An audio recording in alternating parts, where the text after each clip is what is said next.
The word surrender raises a red flag for people who believe their life will unravel unless they stay on top of every last detail as only they can. Surrender is the simple but profound wisdom of yielding to rather than opposing the flow of life. Attempting to exert control over every aspect of your life is like swimming upstream. Progress is slow and difficult. When you struggle against this moment, you're actually struggling against the entire universe. Choose to receive God's grace, and you begin swimming with the current. You are in the flow, and life gets easier. He who is in harmony with nature hits the mark without effort and apprehends the truth without thinking. Surrendering to divine will does not mean you are sacrificing your free will or diminishing your capacity to reason and act. As your faith is strengthened, you will find that there is no longer the need to have a sense of control, that things will flow as they will, and that you will flow with them, to your delight and benefit. By humbly pledging to surrender your will to divine will, you are tacitly agreeing to carry out God's will by courageously and honorably striving to realize your full potential. The winds of grace are always blowing, but it is you that must raise your sails. Your attunement with divine will strengthens your resolve to live purposefully and reinforces your capacity to do, to achieve, to become. Believe in the nature within you, the divine nature, that you are in very deed a son or daughter of the living God. There is something of divinity with you, something that stands high and tall and noble. By surrendering, you are not admitting that your life is unmanageable. You are trusting that God has a better plan for your life than you do, that omniscient Spirit sees far beyond the finite vision of your ego. I used to pray that God would do this or that. Now I pray that God will make His will known to me. What you are actually surrendering is your self-centeredness and the belief that you are alone and unprotected in an uncaring, unforgiving world. Forgetfulness of self is remembrance of God. Fully accepting God's unconditional love requires unconditional receptivity, which requires unconditional surrender.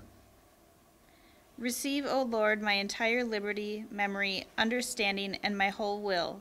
All that I have and possess thou hast given me, and to thee I restore them. Give me only your love and your grace, and I will be satisfied. I desire nothing more. Surrendering is nothing more than a homecoming, a recognition that your will aligns with divine will as naturally as a child's hand fits into its mother's. Everything is in God's hands, and you are His tool to be used by Him as He pleases.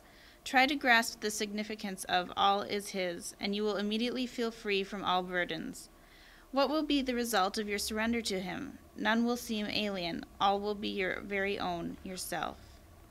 Surrender unconditionally to the source of all that is, and know the beauty, power, and freedom of living life as an unceasing love poem to God.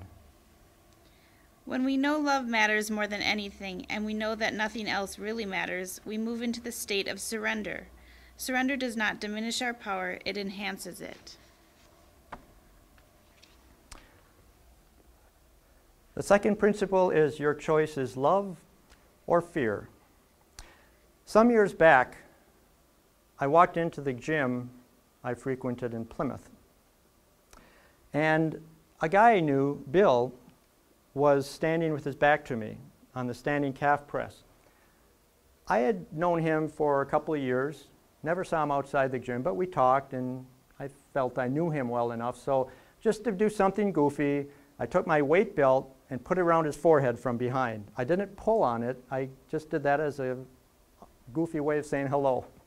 And he whipped around so fast and laid into me, dropping F-bombs left and right. And he said, "If you ever do that again, Phil, I'm going to take you out in the parking lot and pummel you." He was going on. And honest to God, my first thought was, cool. I get to see if this love stuff works. You see, every so often, when you read something in a book or hear something in a conversation that changes your perception and from that moment on you look at things differently? Well, a little while before that, I had read a book by Gerald Jampolsky called Teach Only Love, and he bases his work on A Course in Miracles. He essentially said, in every encounter you have with another human being, that person is either giving love to you or in need of love from you. Now, granted, 99% of the time it's the latter. And I talk about all the dynamics of that in the book. But I had been thinking, next time I run into a situation that you're tempted to respond in an unloving way, let's see if this approach works. So when Bill was laying into me, and I thought, cool, that's why. Now he got done with me, and he turned around and stormed off, and I went into the locker room, got ready, came out, I didn't see him. I went to the other end of the gym, doing some pull-ups, dropped down, turned around, here comes Bill. He's coming towards me again with fire in his eyes. And he lays into me again, and he's dropping F-bombs again, and he's telling me he's going to beat me up, and he turns around and starts storming off. This time I followed him, and as I was following him, I was envisioning love flowing from my heart and bathing him in peace and love. And I said after him, Bill, I'm sorry. I didn't realize that that would upset you. I'm sorry. And he just muttered a little and kept on walking. And I said, it won't happen again. I didn't mean to upset you. And he stopped, and he turned around and he said, oh, my sister used to do stuff like that to me when we were growing up. Well, bingo, I had triggered that response based on years ago with a sister. And I said, Bill, still imagining, visualizing love flowing from me and bathing him in it. I said, Bill, I'm sorry. I didn't realize that. It won't happen again, I promise. And you know how it is when sometimes when somebody is in a really bad mood, their energy, the negative energy is so thick it's almost palpable? Well, that's the way he had been. And in just like that, as if a magician had said abracadabra, it was gone, it's vanished. And he was peaceful. Just like that. And he said, oh, don't worry about it, Phil. No big deal. And that was fine. And in the locker room before I left, he was there. And I was leaving. He said, so long, Phil. Have a good day. Now, if I had responded to him at the same level of consciousness that he had greeted me with, what would have happened? The conflict would have escalated. I would have felt tense the whole time there. Worse, every time I would go to the gym from then on, I'd feel a sense of dread, thinking, oh, I hope I don't run into Bill. I hope he's not there today. Instead, love healed our conflict. Love healed our relationship. And it may have even healed some pain that he's been carrying around since childhood. That's the day I stopped looking at choosing love as a choice and embraced it as a way of life.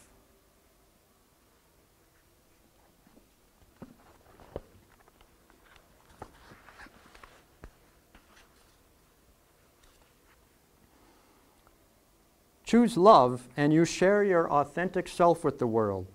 Choose fear, and you conceal your true identity from others, and worse yet, from yourself.